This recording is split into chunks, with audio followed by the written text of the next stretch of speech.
Bonsoir à toutes et à tous, j'espère que vous allez bien, je me... Hop là, redresse un petit peu, je viens de me serrer les pour dans mon chi. Je bois une bière gorgée.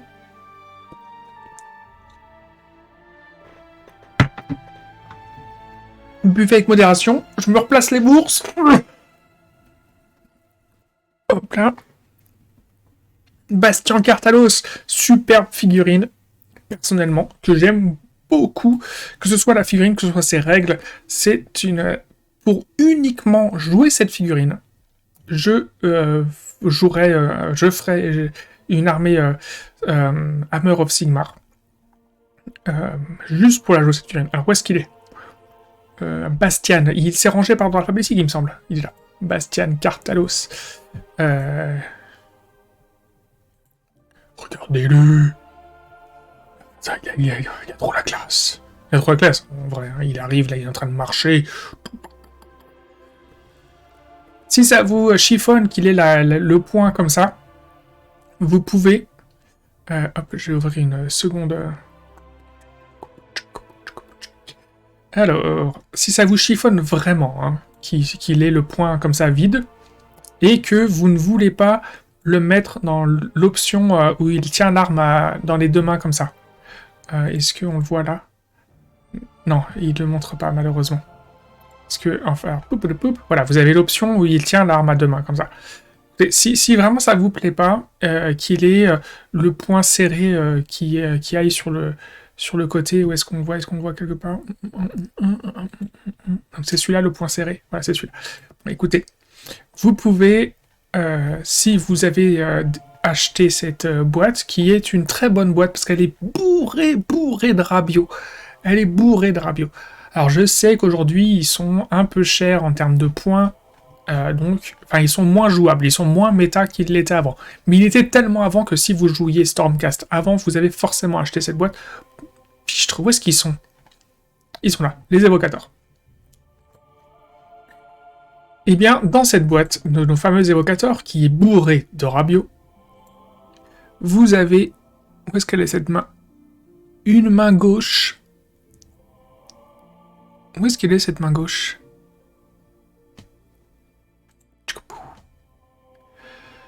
Donc vous avez plein de mains gauches. Ça c'est une main droite ou c'est une main gauche? Non mais c'est une main de femme. Où est-ce qu'elle est cette main gauche? Pas mince, je suis aveugle ou je suis aveugle? Ah putain de moi. Vous pouvez lui mettre une épée hein, dans la main gauche. Là ici il y a une épée de main gauche si vous voulez. Ça peut être classe. Hein. Ça peut être classe de voir Bastian Cartalos avancer avec... le marteau et une épée là ici dans l'autre main. Alors c'est peut-être pas tout à fait le bon format. Mais ah, voilà, là, il est là. Là vous avez la possibilité de lui mettre... bon il faudra limer un peu le coude. Mais vous pouvez lui mettre un parchemin dans la main. C'était plutôt à cette main-là que je pensais. Comme ça il marche vers son destin avec un parchemin dans la main. Ça change tout, hein. Qui aille à la guerre avec son journal à la main. Son PQ, comme vous voulez. Bon, écoutez, voilà. Bastian Cartalos, superbe figurine. Il est sur un socle de 60 ou 50 mm. J'ai un doute. Nous recommandons... Quoi? Il est sur un socle de 50 mm, il me semble. Ah, c'est là, c'est marqué là. 50 mm. Donc, très très jouable. Superbe figurine. Personnellement, ce que je vais faire, c'est que je l'ai déjà, elle est commandée dans mon magasin revendeur personnel, et j'ai commandé également, je l'ai Black Templar, où est-ce qu'il est? Il est là, est-ce qu'on peut avoir la figurine en solo? Là. J'ai commandé le grand sénéchal Helbrecht pour me faire une conversion avec à partir des deux figurines. Alors, le petit souci, c'est que le grand sénéchal, lui, il est sur un socle de 60 mm, donc il va falloir que je m'organise, mais je vais recréer deux figurines à partir de ces deux figurines, en les convertissant, toutes les deux ensemble. Ce ne sera pas une conversion incroyable, hein, mais voilà. On s'en bat les steaks, on passe maintenant sur Bastian Cartalos et ses règles. Alors, Bastien Cartalos, il vaut 300 points. Ok, donc, comme Indrasta, c'est ça? Non, Indrasta, c'était 320 points. Un score de blessure de 8, un mouvement de 6. Hein. Il a quand même un mouvement de 6, c'est cool. Il n'a pas un mouvement de 5, il a un mouvement de 6. Ça veut dire que éventuellement, si vous souhaitiez le mettre dans une armée d'avant-garde, eh ben, il pourrait suivre des hunters et tout ça. Un score de bravoure de 10, en même temps, c'est le Lord Commander des Hammer of Sigmar. Il faut qu'il ait le score de commandement maximum. Un score de sauvegarde de 3+, c'est la base. Et il a une arme, Uskavar le Cinder, donc un super marteau de ouf malade. Alors j'ai oublié de le dire à la vidéo précédente, bien entendu, Indrasta a le mot-clé fulgurant. Lui aussi, il a le mot-clé fulgurant. De toute façon, c'est très simple. À partir du moment où vous voyez quelque part sur la figurine ce petit losange, eh ben, c'est qu'ils sont en armure fulgurant. Ils ont fait attention à ça, c'est le symbole de Grugny. C'est le symbole personnel de Grugny. Et donc toutes les armures, toutes les nouvelles armures faites par Grugny, qui sont fulgurantes, ont ce petit losange dessus, quelque part. Voilà. Donc, Uskavar de Cinder, c'est une arme qui a une portée de 2, 4 attaques en 3+2+, pénétration d'armure de 2, dégâts 4, donc c'est quelque chose quand même de très stable, de très fort. On est en fait sur exactement la même arme que l'épée de Indrasta, sauf que lui, il a une portée de 2, et Indrasta avait une portée de 1 avec son épée, donc, mais ça reste du coup quand même une très très bonne arme. Ça veut aussi dire que du coup, il peut se permettre d'être en seconde ligne, et d'avoir ses copains qui sont juste devant lui. Éventuellement l'unité de Praetor. Le foudre-né. Voilà.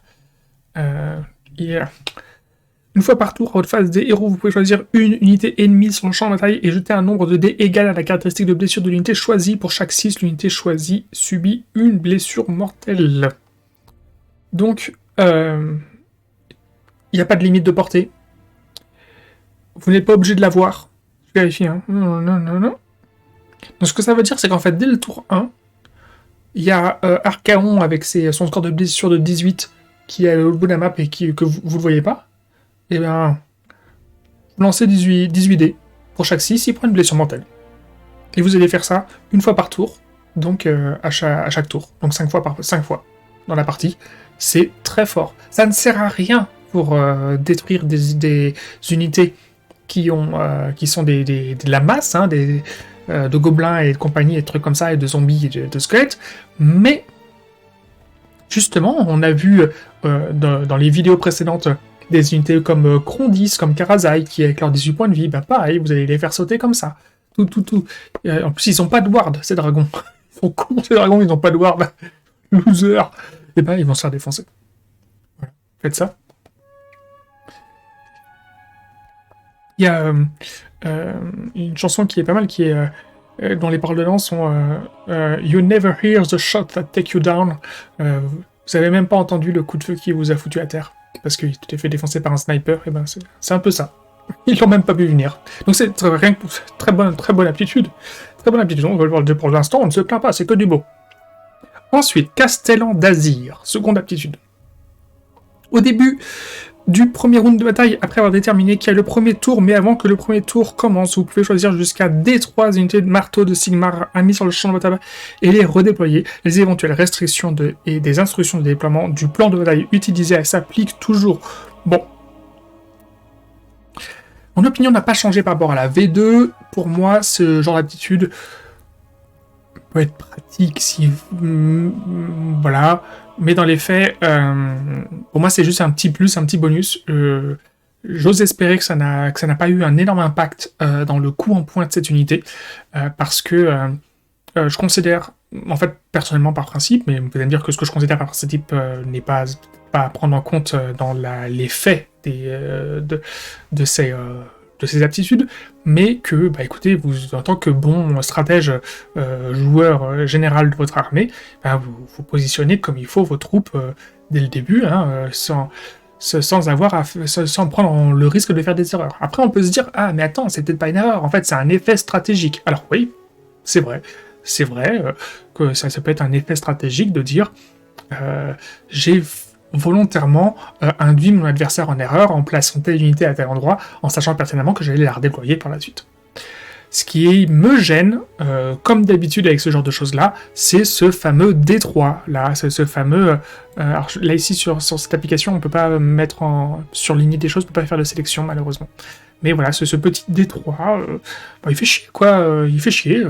Voilà, on est en train de parler du Lord Commander des Hammer of Sigmar, quoi. On n'est pas en train de parler de Severin Steelheart, hein, c'est pas un simple héros, c'est pas Joel rigolo. Donc... excusez-moi, je m'emporte et je me retrouve à utiliser des vieilles expressions. Hein. Seconde aptitude. Réceptacle de la tempête. Vessel of the Tempest. Cette unité a une ward de 4+. Cette unité a une protection de 4+. Ça veut dire que non seulement il va taper derrière les troupes adverses avec sa portée de 2, enfin derrière son petit cordon personnel, en plus, il y a une protection de 4+. Donc, exactement comme le Prime et Indrasta. Donc là, jusque-là, il est... En fait, ce que ça veut dire, c'est que nous avons ici une unité aussi tanky que les précédents. Ils ont le même score de points de vie, le même score de bravoure, le même score d'armure de base, et en plus, la même ward que demande le peuple. La voix du tonnerre. Une fois par tour, cette unité peut donner un ordre à une unité de marteau de Sigmar n'importe où sur le champ de bataille sans dépenser de points de commandement. Donc là, c'est... c'est trop bien. C'est trop bien. Alors déjà, quand vous ne dépensez pas des points de commandement, et aujourd'hui les points de commandement, ils sont plus importants qu'avant, mais aussi on en génère plus facilement qu'avant. Donc, il n'y a pas de problème à ce niveau-là. Mais surtout, c'est que il n'y a pas de limite de portée, quoi. Le mec, il peut être à l'autre bout de la table. C'est trop bien. C'est trop bien. J'adore cette figurine. J'adore cette figurine, j'adore ses règles, il est parfait. Dernière règle, manteau du premier orage. À la fin d'une phase, si une ou plusieurs figurines ennemies ont été tuées par des blessures causées par l'attaque de cette unité, à la phase concernée, vous pouvez guérir toutes les blessures allouées à cette unité. Allez, boum, il se paye même le mérite d'être plus tanky que Indrasta et le Célestin Prime combiné. Il peut régénérer tous ses pichires, il peut être à 1 point de vie. Il tue un baume. C'est une figurine tuée. C'est pas une unité. On ne lui demande pas d'anéantir une unité entière. Il peut tuer un gobelin. Et hop, il récupère cette blessure. Non, c'est une super figurine. Elle est absolument jouable. 300 points, c'est rien. C'est rien. Alors, il est plus pour lui-même. En termes de puissance, hein, Indrasta, à 20 points près, elle a un meilleur mouvement et elle synergise plus de troupes autour de elle. D'accord. Lui, ce qu'il va avoir comme synergie d'armée à proprement parler, ça va être sa fameuse voix du tonnerre qui est donc là ici, là, qui va lui permettre justement de donner des ordres gratos, enfin un ordre gratos à l'autre bout de la table. Après, il a son fameux coup de René, donc là, Thunderborn, qui peut potentiellement en faire une des unités les plus létales de votre armée, en fait. Rien que par sa simple présence sur la table, c'est ça qui est incroyable. C'est une unité qui est incroyable. En fait, personnellement, j'ai tendance à dire que on pourrait inverser le coup en points entre lui et Indrasta. Alors, vous allez me dire, ouais, mais Indrasta, elle fait résister des figurines gratos. Je serais pas étonné si un jour il monte à 320, 330 points, ou 325 points. Franchement, ça m'étonnerait pas. J'ai l'impression que s'il a pas que cette différence de 20 points par rapport aux deux précédents, le Prime et Indrasta, c'est qu'il vole pas. Et qu'il a pas un mouvement de 12. J'ai l'impression que c'est ça, en fait, parce que pour le reste, il est surpuissant. C'est une superbe figurine, très jolie. Sur un socle de 50 mm, donc ça va, il prend pas trop de place. Et extrêmement résistante, extrêmement tanky, extrêmement performante sur le champ de bataille. Je vous recommande cette figurine. Voilà. Je vous remercie beaucoup pour votre attention. J'espère que vous allez bien. Et puis, on va pour la prochaine unité qui va être Vandus Hammerhand.